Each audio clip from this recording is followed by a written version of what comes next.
Hello everyone. We are now going to show how to assemble carbon arrows. Thanks to Gandiva Incorporated who shipped these arrows to me. In spite of the pandemic, at least the JRS Express were able to deliver this at City High, and of course we have here these items. Okay, we have the shaft. These are Zilo arrows from Gandiva.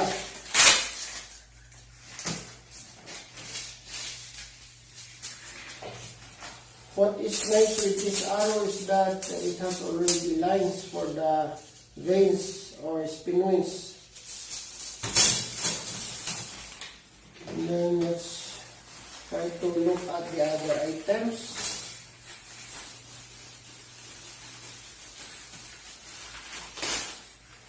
Okay, we have here the points. And then the spin wings. The pins and the nuts. So, of course, we will be needing scissors, cutting plastic for me to be able to bring out these pins. These pins will be attached to the shaft, and to make this stick into it, I will make use of the mighty band, or you can make use of the bulldog or Ferrell type if you have.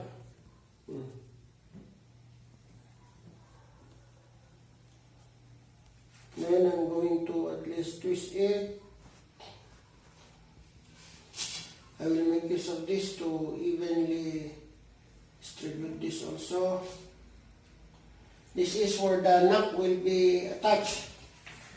So I'll be cutting this nut container positioned in here. The nut will be placed on the pins. So it's partially assembled. I will do likewise with the others.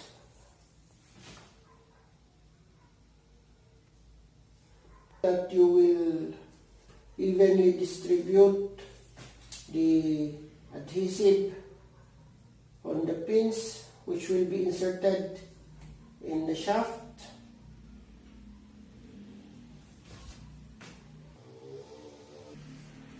And then another nut will be placed in here.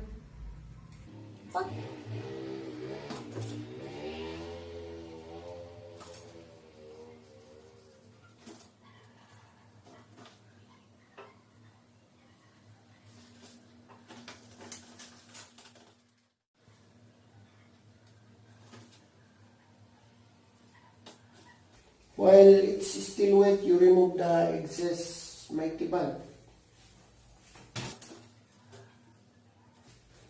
So actually this is 1 dozen.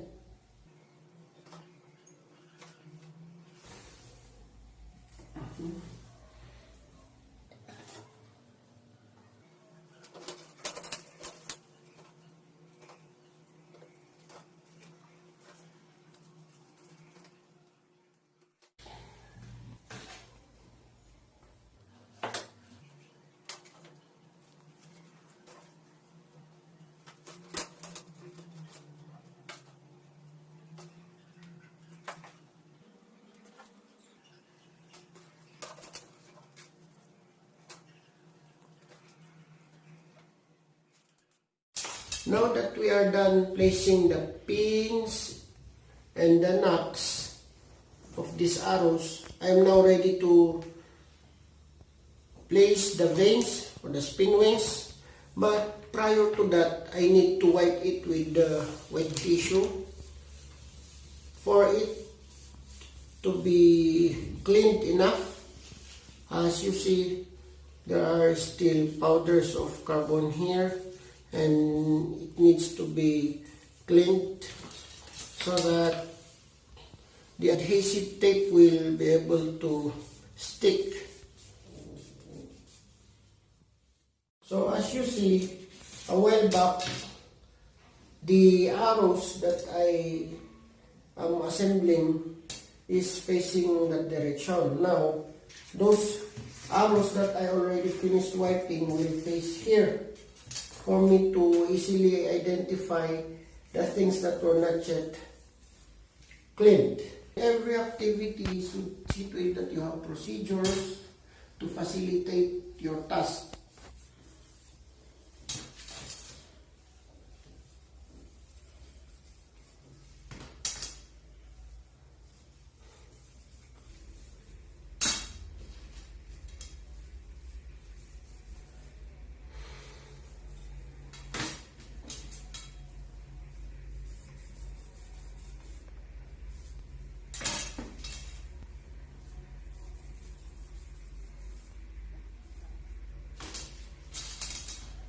Okay, so I'm almost done.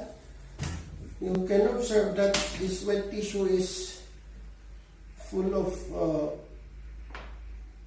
carbon powders, and that needs to be cleaned up so that the adhesive tape will be able to stick on the shaft.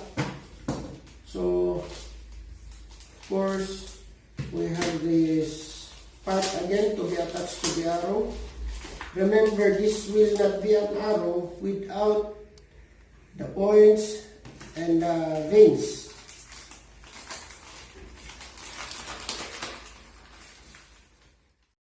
Okay, this is now the adhesive tape.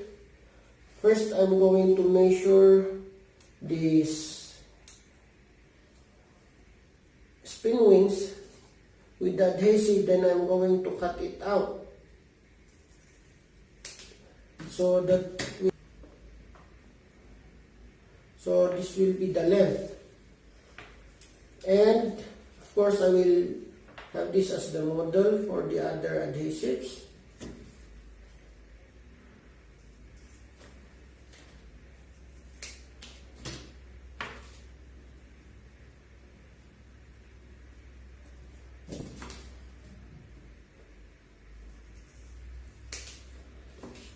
Okay, so do not throw away the extra parts, as you might need it in the future in case you come short of the adhesive tapes. And I'm now going to have this be attached to the shaft, one after the other. So we will be needing 3 of these adhesive tapes per arrow. In this activity, we really need to become patient, as you need to be an artist in a way that you know how to do fine works. It's good for this kind of arrow because they have already placed a permanent line for the spin wings. So we will just stick it this way, and the distance also of the fletches to the knob is approximately 1 inch. Okay? This could be adjustable. It depends on the archer, as we respect individual differences. So much in archery, you will be knowing yourself better through these arrows, use of bows, and of course, developing values like becoming an artist, maybe. Okay? See to it that it will really be stick on the shaft.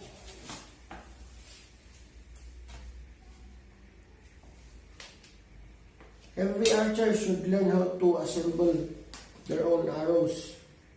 In the future, you will become coaches, and take note, experience is the best teacher. At least you will be trained to become more independent in your activities. So that's it. As you see, we have 3 adhesive tapes, and of course I'm going to remove these are actually double-sided tapes, and I'm going to stick these spin wings here. Okay. And then the other one.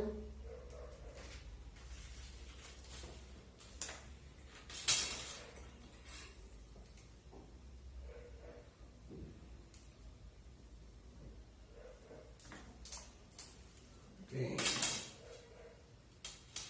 See to it that this will be taped firmly. And then the last tape.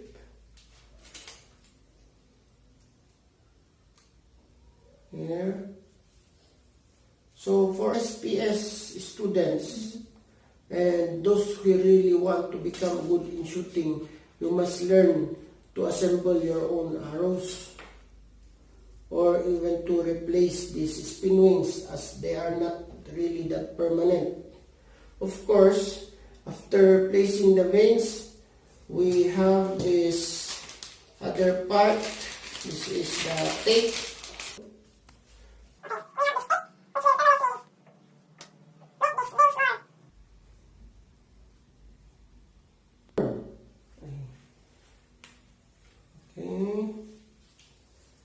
As I said, patience is a virtue that you will develop in here.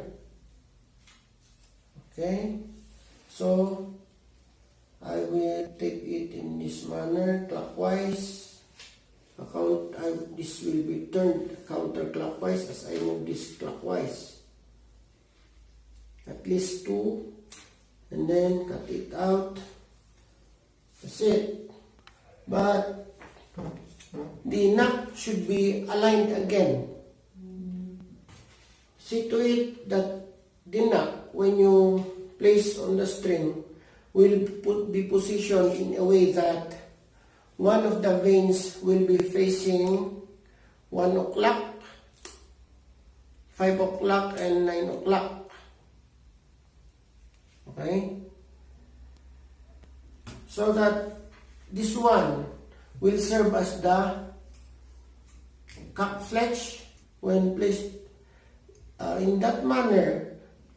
This part will be the cock fletch. This will be on the side of the window side.